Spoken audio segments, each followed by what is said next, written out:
Film के start में हम दो बहनें एशले और जॉर्डन को देखते हैं जो सोने से पहले अपनी मॉम सारा को याद कर रही होती हैं क्योंकि वो उनके साथ नहीं थी। तभी उनके डैड वहाँ आकर उन्हें खामोश रहने के लिए कहते हैं। वो बच्चियों के साथ बहुत रूडली बिहेव कर रहा था और उन्हें सोने के लिए भी क्लोजेट में बंद किया हुआ था। उसके बाद एशले और जॉर्डन अपने डैड से डरकर सो जाती हैं। अगली सुबह जॉर्डन की आंख खुलती है तो वो एशले के पीछे बाथरूम में उसे देखने जाती है। तभी उनके डैड की गर्लफ्रेंड बच्चों को देखकर डैड से नाराज होकर चली जाती है, जिसके बाद डैड उन दोनों को मारने लगते हैं। उसके बाद मूवी कट ऑफ होती है और हमें 10 साल बाद का टाइम दिखाया जाता है जहां एशले अब बड़ी हो चुकी थी और वो अपनी मॉम सारा की बहन तानिया के साथ रहती थी। तानिया उसे अपने साथ चर्च चलने का कहती है मगर वो बहाने बनाकर मना कर देती है। ऐसा फील होता है जैसे एशले को चर्च जाने में इंटरेस्ट नहीं था। थोड़ी देर बाद टेबल पर रखा एक फोटो फ्रेम खुद ही हिलने लगता है और फिर नीचे गिरकर टूट जाता है। एशले को ग्लास टूटने की आवाज आती है और वो तानिया को देखने के लिए ऊपर चली जाती है। दूसरी तरफ चर्च में हम एक प्रीस्ट जॉन को देखते हैं जो लोगों से स्पीच कर रहा था।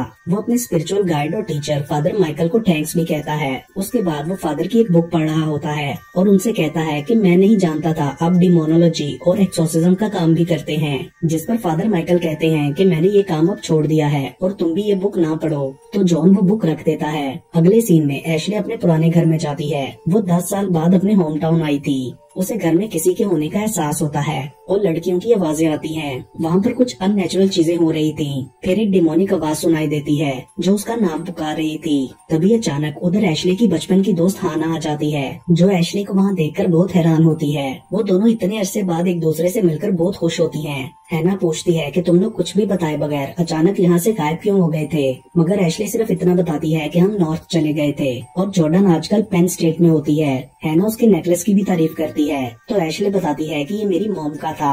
उसके बाद वो हैना के साथ उसके घर जाती है। वहाँ पर उसे पता चलता है कि हैना डिमोनोलॉजी की बुक्स पढ़ती है और उसे इसमें काफी इंटरेस्ट भी है। हैना एशले को अपने फ्रेंड्स हैंगआउट में इनवाइट करती है और कहती है कि वहाँ शेन भी आएगा जो बचपन में तुम्हें लाइक करता था। उधर तानिया घर वापस आती है तो उसे ऊपर से कुछ आवाजें आती हैं मगर वहाँ देखने पर कोई नहीं होता। तभी एशले हैना के साथ वहाँ आती है और तानिया से बाहर जाने की परमिशन लेती है। वो उसे ये कहकर जाने देती है कि रात जल्दी वापस आ जाना। तानिया उससे टूटे हुए फोटो फ्रेम का भी पूछती है मगर उसे कुछ पता नहीं था। उसके बाद हैना और वो जंगल के रास्ते से होते हुए पार्टी में पहुंचती हैं। हैना एशले को सब फ्रेंड से मिलवाती है और शेन उसे देखकर बहुत खुश होता है। वो दोनों अपने बचपन के टाइम को याद करते हुए अच्छा टाइम स्पेंड करते हैं। रात को हैना सबसे कहती है कि हम EVP ऐप के थ्रू घोस्ट को बुलाते हैं। बाकी तो किसी को कुछ सुनाई नहीं देता मगर एशले को वही डिमोनिक आवाज आती है जो उसका नाम पुकार रही थी और उसे सामने जॉर्डन और अपने बचपन का विजन भी आता है जहाँ उनके पास उसकी मॉम सारा का भूत भी था। और तभी एशले जोर से चीख मार देती है। सबके पूछने पर वो बताती है कि मैंने अपनी मॉम को देखा और फिर वो वहाँ से चली जाती है। हैना उसे रोकने की कोशिश करती है मगर वो नहीं रुकती। जंगल के रास्ते में उसे दोबारा सारा का भूत नजर आता है जो उसका नाम पुकार रहा था। एशले उसे डरकर भागते हुए अपने घर के सामने पहुंच जाती है। यहाँ हमें दोबारा उसके पीछे भूत नजर आता है। अगले सीन में तानिया को भी कुछ आवाजें आती हैं और वो एशले को चेक करने उसके रूम में जाती है। एशले बाथरूम में थी और वो कहती है मैं ठीक हूँ, मगर तभी कोई पावर उसका सर बाथटब में डुबो देती है और उसके मुंह से खून भी निकलने लगता है, लेकिन ये सिर्फ उसका विजन था। उसके बाद तानिया एशले से कहती है कि तुम बिल्कुल अपनी मॉम जैसी लगती हो और ये नेकलेस मैंने उसे गिफ्ट किया था। फिर वो कहने लगती है कि तुम परेशान ना हो, सब ठीक हो जाएगा। एशले जॉर्डन को भी मिस कर रही थी, मतलब उनकी लाइफ में कुछ ऐसा हुआ था जो डिस्टर्बिंग था।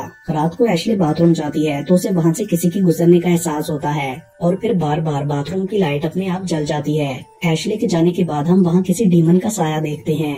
अगली सुबह एशले का बेड जोर जोर से हिलने लगता है और उसकी आंख खुल जाती है। उसके बाद स्कूल जाते हुए जॉन एक शॉप में उससे मिलता है। वो कहता है कि तानिया ने तुम्हारे बारे में काफी कुछ बताया मुझे। वो पूछता है कि क्या तुम वापस आकर खुश हो, जिस पर एशले हाँ कह देती है। वो उसे चर्च आने का भी कहता है। एशले उसके हाथ में कैमरा देखकर बताती है कि मुझे फोटोग्राफी करना बहुत पसंद है, जिस पर जॉन कहता है कि संडे को चर्च के इवेंट में तुम फोटोग्राफी करना। उसके बाद हैना के वहाँ आ जाने पर एशले उसके साथ चली जाती है।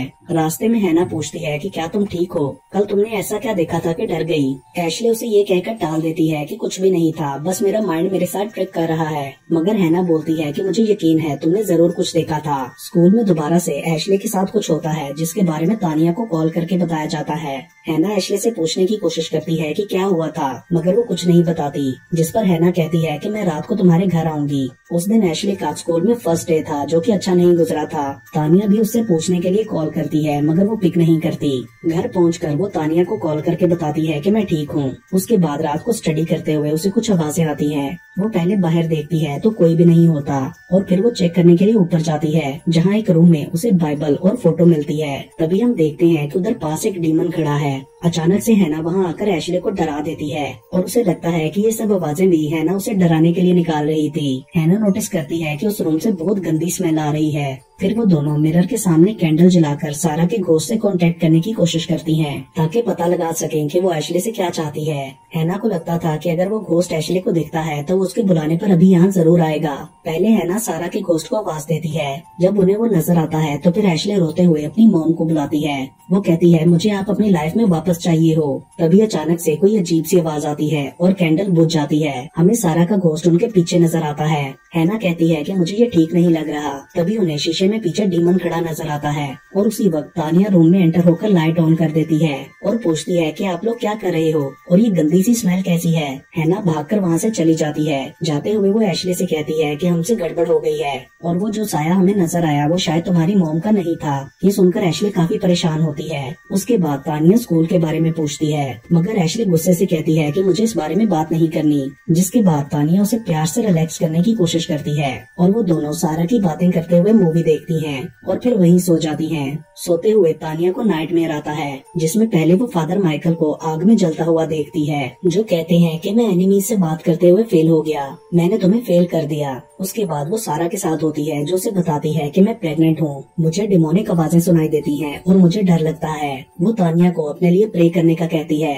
तानिया प्रे कर रही होती है तो सारा किसी और लैंग्वेज में कुछ मंत्र पढ़ने लगती है, और फिर उसके अंदर से डीमन तानिया से बात करता है। तभी डर से तानिया की आंख खुल जाती है, और फिर एशले अपने रूम में सोने चली जाती है। अगले सीन में किसी आवाज से उसकी आंख खुलती है, और वो उठकर देखती है कि रूम में बहुत सारे कीड़े उड़ रहे हैं। फिर उसे अपनी बॉडी बेड पर ही नजर आती है, जिसके ऊपर एक डीमन आकर उसे पोजेस करता है। एशले डर से चीख मारने लगती है तो डीमन गुस्से में उसकी तरफ देखता है, और इसके साथ ही उसकी आंख खुल जाती है। उसके बाद नाश्ते पर एशले ऐसे खाना खाती है जैसे वो काफी टाइम की भूखी हो। यहाँ तानिया उसकी बैग पर कोई निशान नोटिस करती है, मगर एशले उसे देखने नहीं देती। आज एशले का बिहेवियर थोड़ा डिफरेंट था, जो तानिया को भी सही नहीं लग रहा था। शेन उसको स्कूल के लिए लेने आता है तो वो उसे कहती है कि हम दोनों एडवेंचर करने चलते हैं। उसके बाद वो दोनों बहुत एंजॉय करते हैं, और एशले शेन को अपने करीब आने के लिए कहती है, और फिर वो उसे बहुत वाइल्डली किस करती है। यहाँ हम देखते हैं कि वो पोजेस्ड है। किस करते हुए वो शेन की जुबान काट लेती है, और उसकी गर्दन पर निशान भी आ जाता है। शेन के मुंह से खून आने लगता है, और उसे एशले का ये बिहेवियर बहुत ही अजीब लगता है। वो उस पर गुस्सा करता है कि ये तुमने क्या किया। दूसरी तरफ तानिया को एशले के स्कूल से कॉल आती है कि वो आज स्कूल नहीं आई। वो उसके मोबाइल पर कॉल मी का मैसेज छोड़ती है। उधर हैना भी उसे कॉल करने का कहती है। तानिया एशले को देखने घर जाती है, मगर वो वहाँ नहीं होती, और उसके रूम से बहुत गंदी स्मेल आ रही थी। हैना बुक में पढ़ती है कि स्पिरिट्स को बुलाने से कभी कभी डिमोनिक पोजेशन भी हो जाता है। वो फिर से एशले को कॉल करने के लिए कहती है। उधर एशले घर में आते ही सीधी अपने रूम में चली जाती है। तानिया उसके पीछे जाकर देखती है कि उसके मुंह पर बहुत ज्यादा खून लगा हुआ है। वो फौरन उसे हॉस्पिटल ले जाती है। चर्च में फादर माइकल एशले की फोटोज देख रहे होते हैं, जो जॉन ने लास्ट टाइम खींची थी। जॉन उनसे पूछता है कि आप अभी तक चर्च में क्या कर रहे हैं। वो कहते हैं मैं प्रे कर रहा था, मुझे फॉरगिवनेस की तलाश है। जिसके बाद जॉन उनके पास बैठकर बातें करने लगता है। वो कहते हैं कि मैं उन सब सॉल्व्स में से डार्कनेस को खत्म करना चाहता हूँ जिनमें मैं फेल हुआ। जॉन बोलता है मैं इसमें आपकी मदद करना चाहता हूँ। दूसरी तरफ हॉस्पिटल में डॉक्टर तानिया को बताता है कि एशले ठीक है, उसे सिर्फ नोज ब्लीड हुआ था और ये स्ट्रेस की वजह से होता है, मगर तानिया उसकी वजह से काफी परेशान थी। तो डॉक्टर एशले को एक साइकियाट्रिस्ट के पास रेफर करता है। अगले सीन में तानिया एशले को लेकर साइकियाट्रिस्ट डॉक्टर लिलीज के पास जाती है, तो वो उसे एंटी डिप्रेशन की मेडिसिन और सेडेटिव देती है। घर जाकर मेडिसिन लेने के बावजूद एशले सही से सो नहीं पा रही थी। रात को हैना उससे मिलने के लिए आती है, और वो बेल देने की बजाय एशले के रूम की विंडो पर छोटे पत्थर मारती है। जिसके बाद एशले खिड़की में आती है तो उसके पीछे डीमन भी खड़ा होता है। ये देखकर हैना डरते हुए वहाँ से भाग जाती है। रास्ते में उसे एशले का मैसेज आता है कि तुम इतनी जल्दी में क्यों थी, और तभी सामने से आती कार के साथ उसका एक्सीडेंट हो जाता है। यहाँ हम देखते हैं कि असल में एशले सो रही थी और उसके पास वही डीमन था। अगले सीन में तानिया उसके रूम में आती है तो उसे एशले के मोबाइल पर EVP ऐप ओपन मिलती है, जिसमें से डीमन उसका नाम पुकारता है। तानिया मोबाइल बंद करती है तो एशले एकदम से आंखें खोलकर फिर दोबारा सो जाती है। ये देखकर वो घबरा गई थी। उसके बाद तानिया इंटरनेट पर इन सब चीजों के बारे में सर्च करने की कोशिश करती है और फिर सो जाती है। अगली सुबह टाउन के सब लोग चर्च के इवेंट में जाते हैं, जहाँ तानिया एशले को भी लेकर जाती है, मगर एशले अपनी सेंसेस में नहीं थी। बाइबल को सुनते हुए अचानक से एशले के अंदर डीमन आ जाता है। वो उठकर फादर के सामने जाती है, उसकी हड्डियां टूटने की आवाज भी आती है। फिर उसके अंदर से डीमन बोलता है कि मैं सब स्पिरिचुअल लोगों के खून का प्यासा हूँ और अब मैं एशले की सॉल पर दावत उड़ाऊंगा।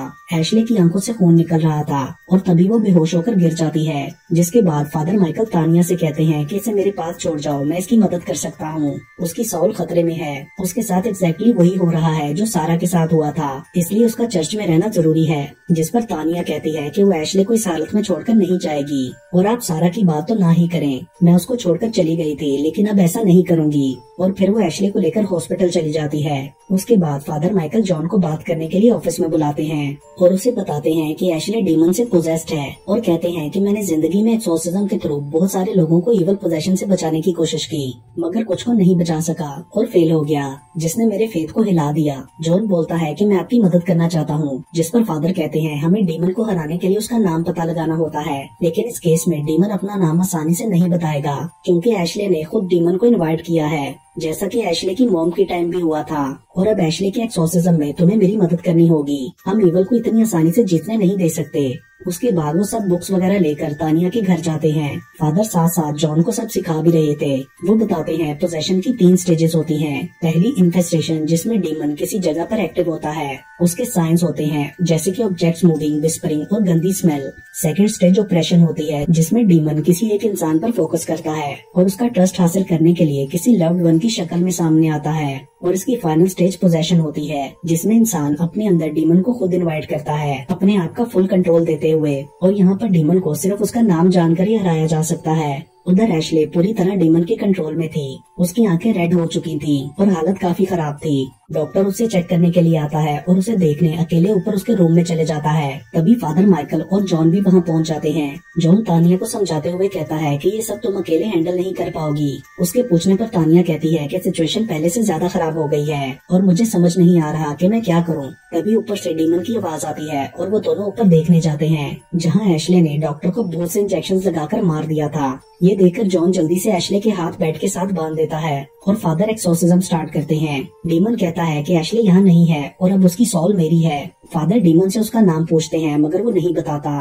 तभी तानिया रूम में आती है और एशले की हालत देखकर डर जाती है, जिस पर डीमन स्पेनिश में कुछ कहता है और फिर एशले तानिया से हेल्प के लिए कहने लगती है। तो जॉन तानिया को रूम से बाहर ले जाता है और फिर फादर एशले को सेडेटिव इंजेक्शन लगा देते हैं। उसके बाद वो लोग उसे चर्च ले जाकर फिर से एक्सोर्सिज्म स्टार्ट करते हैं, जिसका डीमन पर कोई खास असर नहीं होता। वो कहता है कि मैं गॉड हूँ, जिस पर फादर बोलते हैं कि तुम एक बुज़दिल डीमन हो जो कि एक बच्ची के पीछे छुपा हुआ है। और वो फिर उससे नाम पूछते हैं। डीमन कहता है कि इसने मुझे खुद बुलाया है। उसके बाद फादर जॉन को डीमंस के नामों वाली बुक पढ़ने का कहते हैं। उसके नाक से खून भी आने लगा था।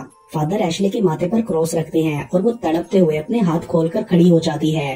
फादर उस पर हॉली वाटर डालते हैं और वो दूर जाके गिरती है। लाइट्स भी बंद हो जाती हैं। अगले सीन में फादर कैंडल्स दोबारा जलाकर फिर से डीमन के सामने जाते हैं। वो कहता है कि मैं गॉड हूँ, मैं इंसानों के बच्चों को उनके पेरेंट्स की गलतियों की सजा दूंगा। फिर वो छत से नीचे जंप करता है, जिससे उसके बाजू की हड्डी टूटती है, मगर वो फिर से सही हो जाती है। उसके बाद वो फादर के हाथ को तोड़कर वहाँ से जंगल में भाग जाता है, जहाँ तानिया उसके पीछे जाती है। वहाँ एशले उससे कहती है प्लीज मेरी मदद करो, मगर जब तानिया उसे हक करती है तो डीमन तानिया के मुंह पर काट लेता है। तभी फादर भी वहाँ आ जाते हैं और जॉन एशले को वापस चर्च में ले जाता है। जब तानिया और फादर अंदर पहुँचते हैं तो देखते हैं कि डीमन ने जॉन को भी मार डाला है। ये देखकर तानिया बुरी तरह रोने लगती है और डीमन हंसने लगता है। अगली सुबह तानिया जॉर्डन को कॉल करके घर बुलाती है। फादर उसे वहाँ से जाने के लिए कहते हैं, मगर वो नहीं जाती। जिसके बाद फादर उसे कुछ दिखाने के लिए एक लॉबी में ले जाते हैं, जहाँ कुछ पोजेस्ड लोगों को सेल में रखा गया था, जिनमें से एक एशले भी थी। फादर सबको खाना देते हैं। एशले को इस हाल में देखकर वो काफी दुखी होती है। उसके बाद फादर अगले सेल के सामने जाकर सारा का नाम पुकारते हैं, जिसे सुनकर तानिया शॉक्ड हो जाती है और वो देखती है कि सारा अभी तक जिंदा है और वो पोजेस्ड है। वो उसे देखकर चीख मारती है और इसके साथ ही ये मूवी यहीं पर खत्म हो जाती है।